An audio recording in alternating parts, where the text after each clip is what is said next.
Hello everyone, कैसे हैं आप सभी। आई होप सो अच्छे और अच्छे ही बने रहना।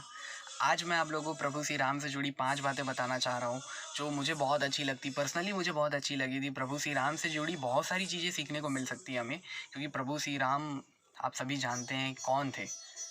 तो उनसे हमें बहुत कुछ सीखने को मिलता है। लेकिन मैं जो 5 चीज़ें जो मुझे बहुत अच्छी लगती वो मैं आप लोग से शेयर करना चाहता हूँ, तो इसे प्लीज़ लास्ट तक देखें, क्योंकि अगर आप इन बातों को अपने दिनचर्या में ला लेते हैं, आप इसका पालन करते हैं, तो बहुत ही अच्छे व्यक्ति साबित होंगे। लोग आपकी प्रशंसा करेंगे, क्योंकि ये बहुत ही अच्छे उच्च विचार है जो प्रभु श्री राम से हमें मिलता है।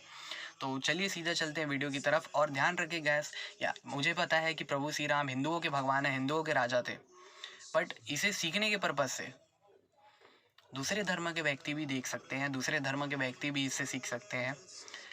इस वीडियो को धर्म के ऊपर ना बांटे, इसे मैंने सीखने के पर्पज़ से बनाया है। तो आप सभी इस वीडियो को लास्ट तक देखें और जानते हैं वो 5 बातें क्या हैं। चलिए सीधा चलते हैं वीडियो की तरफ। तो सबसे पहली बात, प्रभु श्री राम के अंदर बिल्कुल भी लोभ नहीं था। ये बात हमें कैसा पता चली?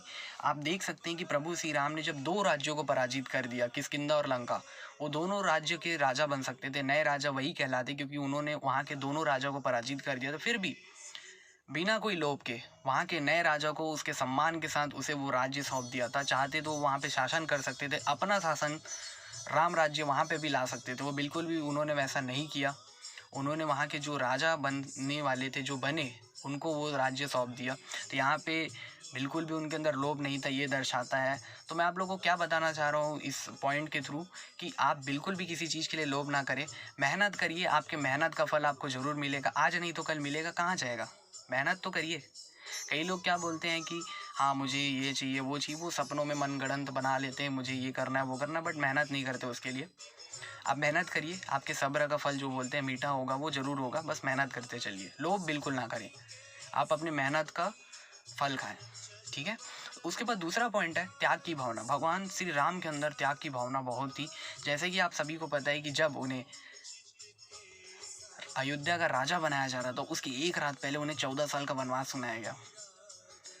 आप सोचिए, प्रभु श्री राम को हम सभी जानते हैं कि वो कितने शक्तिशाली एवं बलशाली भगवान थे। वो चाहते तो युद्ध करके अपना शासन वहाँ पे ला सकते थे, लेकिन उन्होंने बिल्कुल भी ऐसा नहीं किया। उन्होंने 14 साल के लिए राजगद्दी का त्याग कर दिया और 14 साल के वनवास के लिए चले गए। उन्हें जो आज्ञा मिली उसका पालन किया।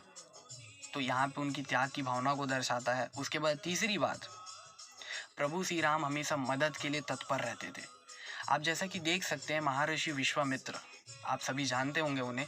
नहीं जानते होंगे तो रामायण जरूर देखिएगा। रामायण में सारी भगवानों के बारे में दिया गया है। तो महर्षि विश्वामित्र ने जब उन्हें मदद के लिए पुकारा, तो उन्होंने बिल्कुल भी निसंकोच होकर उनकी मदद करी थी। और मैं आप लोगों को बताना चाहूँगा कि महर्षि विश्वामित्र उस समय के बहुत बड़े महापुरुष से, बहुत बड़े ऋषि थे। वो चाहे तो कुछ भी कर सकते थे। उस समय दुनिया में जो भी चाहे वो कर सकते थे, फिर भी उन्होंने श्री राम को मदद के लिए पुकारा और उन्होंने एक बार में उनको हाँ कहा था। उन्होंने उनकी मदद के लिए तैयार हो गए थे। तो ये दिखाता है कि वो मदद के लिए हमेशा तत्पर रहते थे। इसीलिए राम को सबसे बड़ा भगवान कहा गया है। हिंदुओं के सबसे बड़े राजा राम राजा इसीलिए कहा जाता है। उसके बाद चौथी बात क्या है? राम जैसा आज्ञाकारी पुत्र ना कभी हुआ था ना कभी होगा। बहुत ही इम्पोर्टेंट पॉइंट है ये। राम जैसा, प्रभु श्री राम जैसा पुत्र कभी आपने ना देखा होगा ना कभी देखेंगे। क्योंकि जब उन्हें 14 साल का वनवास सुनाया गया, आज की डेट में क्या होता है, बच्चे माँ बाप से झगड़ा करने लग जाते हैं, माँ बाप को बाहर रख देते जब वो वृद्ध हो जाते हैं। लेकिन प्रभु श्री राम ने सोचिए, 14 साल का वनवास, एक राजा थे, वो एक राजपुरुष के बेटे थे, उनका पालन पोषण कैसा हुआ होगा। फिर भी उन्होंने उसका त्याग करके 14 साल का वनवास स्वीकार किया था, क्योंकि वो पिता का आज्ञा का पालन कर रहे थे। क्योंकि उनके पिता ने ये कहा था। माता कैकेयी की आज्ञा का पालन किया। माता कैकेयी उनकी सौतेली माँ थी, फिर भी उन्होंने उनका सम्मान करते हुए उसका पालन किया। तो हमें प्रभु श्री राम जैसा तो हम शायद नहीं बन पाएंगे, लेकिन उनका हम 10% भी बढ़ गए तो बहुत ही अच्छी बात है हमारी लाइफ के लिए। अपने माता पिता की आज्ञा का पालन करें, अपने माता पिता का सम्मान करें, तभी आप लाइफ में बहुत ऊंचे स्तर पर रहेंगे। उसके बाद पांचवा, राम जैसा कोई भी शांत नहीं था। राम इतने शांत भगवान थे। आप देख सकते हैं कि जब उन्हें 14 साल का वनवास सुनाया गया, सबसे बड़ी घटना तो उनके साथ ये हुई थी कि उन्हें 14 साल का वनवास मिल गया। वो कल राजा बनने वाले थे और आज वो वनवास में जा रहे हैं। सोचिए कितनी बड़ी बात है। उसके बाद सीता माता का अपहरण हो गया।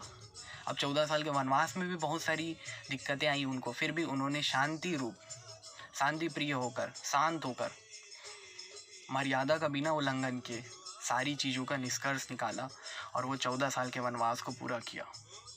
तो यहाँ पे उनके शांत होने की दृश्य को दर्शाता है। तो आप अपने लाइफ में शांत रहें और जो भी मुश्किलें आती हैं उसे शांत रहकर उसका निष्कर्ष निकाले, उसका जो सॉल्यूशन होता है वो निकाले, ना कि हाइपर होकर के कुछ भी उटपटांग आप सॉल्यूशन निकालेंगे तो आपको सफलता कभी नहीं मिलेगी। कोई भी प्रॉब्लम आता है तो उसका शांति प्रिय होकर के, शांत बैठ करके सॉल्यूशन निकाले तो आपको सफलता ज़रूर मिलेगी और उस प्रॉब्लम का हल भी आपको मिलेगा। इसी के साथ मेरे ये सारे 5 पॉइंट कवर अप हो गए। आई होप तो आपको पॉइंट्स अच्छे लगे होंगे। अगर अच्छे लगे होंगे तो बताना ज़रूर कि कमेंट करके कि आपको कौन से पॉइंट अच्छे लगे, और अगर आपको और भी कोई दूसरे पॉइंट अच्छे लगते हैं प्रभु श्री राम के तो आप कमेंट में बता सकते हैं ताकि और भी लोगों को सीखने को मिले। एंड मैं फिर से बोलूँगा कि इस वीडियो को मैंने सिर्फ सीखने के पर्पज़ से बनाया था। तो मैं आप लोगों से लेता हूँ विदा। एंड आज रामनवमी है तो आप सभी को रामनवमी की हार्दिक शुभकामनाएं। जय श्री राम।